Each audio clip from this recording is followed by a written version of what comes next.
বর্তমান বিশ্বে লিকুইড মানির ব্যবহারগুলো আসলে কোথায় কোথায় হচ্ছে। বিশ্বের বর্তমানে অনলাইন মার্কেটিং বা অনলাইন কেনাকাটায় প্রচুর পরিমাণে লিকুইড মানির ব্যবহার হচ্ছে। উইকিপিডিয়া, ওয়ার্ডপ্রেস, মাইক্রোসফটের মতো প্রায় 30,000-এরও বেশি প্রতিষ্ঠান এই সকল ইলেকট্রিক মানি বা লিকুইড মানির মাধ্যমে তাদের পেমেন্ট কার্যক্রম সম্পূর্ণ করে আসছে। উন্নত বিশ্বের বহু জায়গায় এই সকল বুথ স্থাপন করা হয়েছে, যে সকল বুথ থেকে আপনি লিকুইড মানির মাধ্যমে যে কোনো পণ্য ক্রয় করতে পারবেন।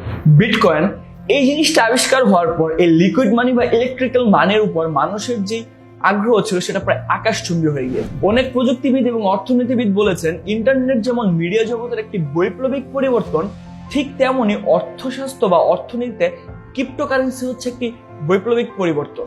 এই বড় বড় যে পরিবর্তনগুলো এসেছে তার মাধ্যমে আসলে বোঝাই যাচ্ছে যে এই ইলেকট্রিক্যাল মানি বা লিকুইড মানি ভবিষ্যতে একটা বিশাল বড় জায়গা অর্জন করতে চলেছে, যার মাধ্যমে হয়তো বা এই কাগজের নোট বা এই ধাতব কয়েনগুলো সম্পূর্ণ রিপ্লেস হয়ে যাবে।